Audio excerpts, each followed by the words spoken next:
on détruit les rivières. Et donc on va les détruire avant, et c'est comme ça qu'on met en place des stations d'épuration qui doivent dépolluer ça. Or aujourd'hui, si on regarde le fonctionnement des stations d'épuration, elles ont une logique de recyclage qui est très faible. Et à côté de ça, on découvre aussi que ces différentes ressources, que ce soit les hydrocarbures ou que ce soit le phosphore, les engrais utilisés donc de phosphore, ce sont des ressources fossiles. En France, avec un problème particulier qui est qu'on n'a ni hydrocarbures fossiles ni phosphore, donc on est obligé de tout importer. Et puis avec des conséquences environnementales très fortes, puisqu'on a des émissions de gaz à effet de serre qui y sont liées, on a l'eutrophisation des rivières.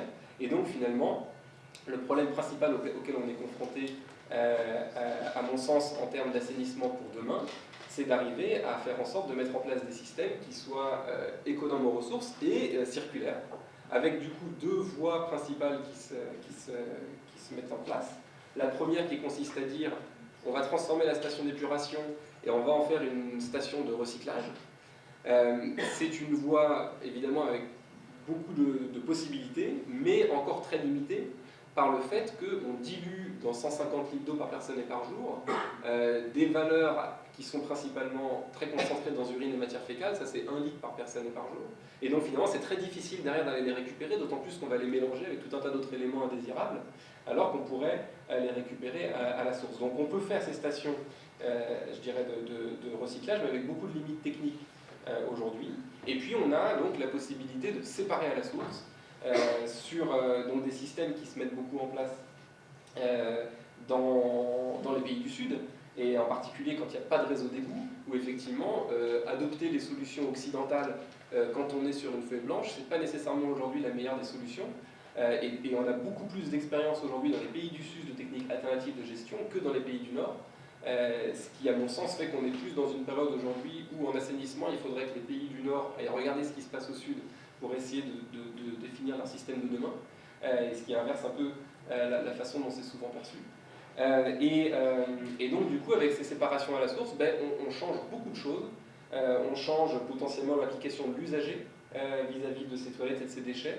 On change aussi potentiellement les structures de gouvernance et de pouvoir qui vont avec, parce que si on décentralise une gestion, du coup on a tout le fonctionnement général de la société qui va avec cette centralisation ou cette décentralisation qui peut être remise en cause.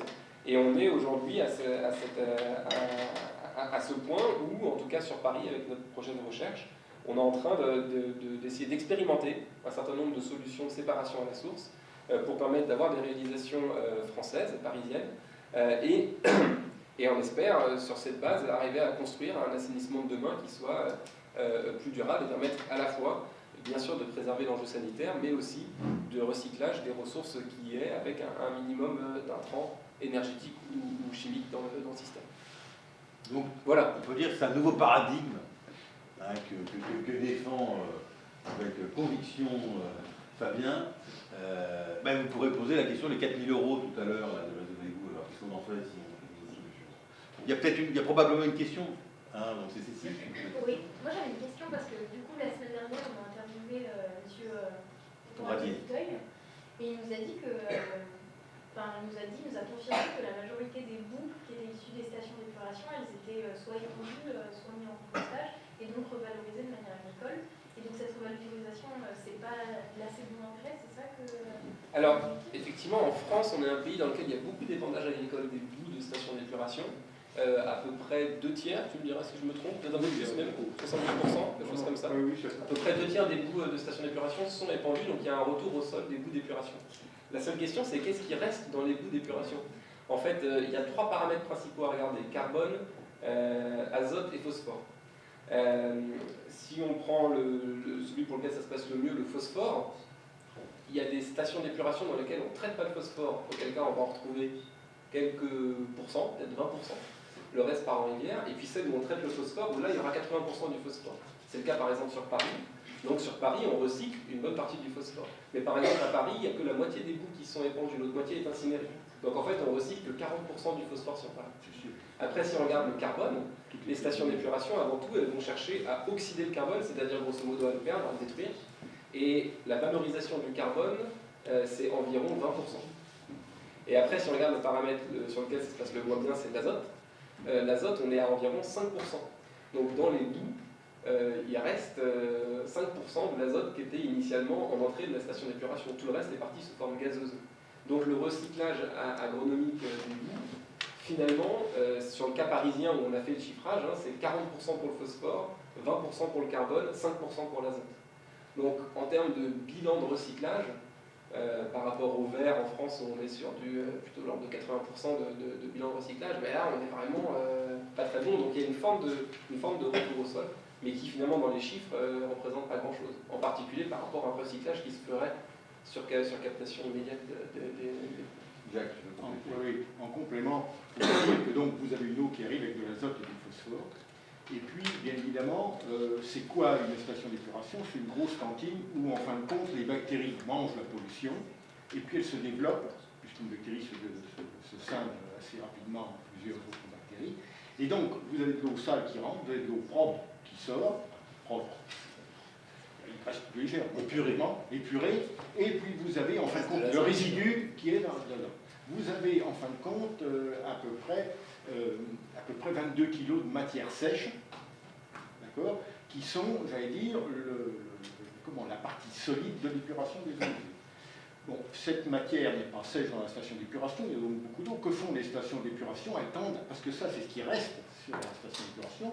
Donc, on essaye d'envoyer en agriculture et tout, et des grandes villes mettent en place notamment ce qu'on appelle la digestion anaérobie. La digestion anaérobie, ça sert à quoi? Ça sert à dire la matière organique, il y a des micro-organismes qui sont capables, avec cette matière organique, en l'absence d'oxygène, de faire du CH4, du CO2, et donc on va, entre guillemets, gazéifier la matière organique, et maintenant le CH4, on peut le mettre dans les réseaux de gaz naturel. On peut le liquéfier pour faire rouler les bus, et on sent bien, et en plus il y a des autorisations, et il y a des tarifs bonifiés pour faire ça. À l'extrême limite, vous pouvez faire tourner des moteurs pour faire de l'électricité et de la chaleur. Donc, qu'est-ce qui va se passer? Mais dès que vous faites ça, l'azote qui est contenu dans vos boues, il repart dans l'eau, parce que il repart dans l'eau que vous remettez en tête des stations d'épuration. Et en fin de compte, beaucoup, c'est pour ça qu'on en retrouve peu, c'est-à-dire qu'il y a aussi quand même des fois une compétition, c'est-à-dire que vous allez mettre de l'oxygène dans les stations d'épuration pour faire des nitrates, puis après du gaz, du N2,